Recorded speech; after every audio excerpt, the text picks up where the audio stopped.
ಉಪ್ಮಾ ಹೇಗೆ ಮಾಡೋಣ ಅಂತ ನೋಡೋಣ ಬನ್ನಿ ಫ್ರೆಂಡ್ಸ್. ಒಂದು ಬಾಳಿಗೆ ಇಟ್ಕೊಂಡ್ಬಿಟ್ಟು ಅದರಲ್ಲಿ ಒಂದು ಕಪ್ ರವೆ ಹಾಕ್ಕೊಂಡು ಅದಾದಮೇಲೆ ಒಂದು ಸ್ವಲ್ಪ ಎಣ್ಣೆ ಹಾಕ್ಕೊಂಡ್ಬಿಟ್ಟು ಅದನ್ನು ನೀಟಾಗಿ ಹುರ್ಕೋಬೇಕು.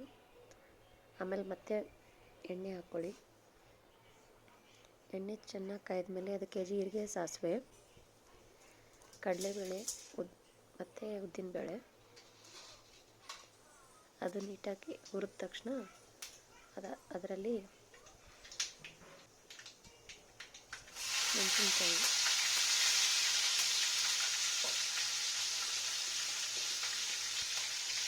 ಅದಾದಮೇಲೆ ಕರಿಬೇವು, ಒಂದು ಈರುಳ್ಳಿ,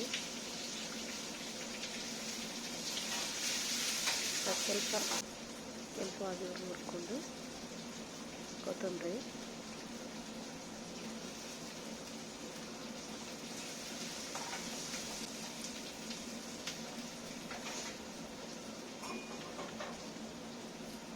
ಎಲ್ಲನೂ ನೀಟಾಗಿ ಫ್ರೈ ಆದಮೇಲೆ ಅದರಲ್ಲಿ 1 ಕಪ್ ರವೆಗೆ 3 ಕಪ್ ನೀರು ಹಾಕ್ಕೊಳ್ಳಿ.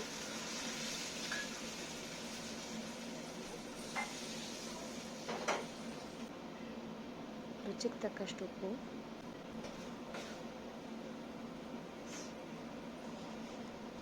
ನೀರು ಕುದಿಬೇಕಾದ್ರೆ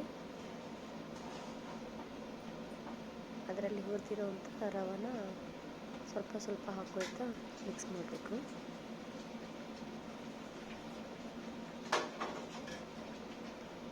ಫ್ಲೇಮ್ ಚಿಕ್ಕದು ಮಾಡ್ಕೊಳ್ಳಿ ಟೈಮಲ್ಲಿ. ಅದಾದಮೇಲೆ ಹುರಿದಿರೋವಂಥ ಕಡಲೆ ಬೀಜನ ಲಾಸ್ಟಲ್ಲಿ ಹಾಕ್ಕೊಂಡು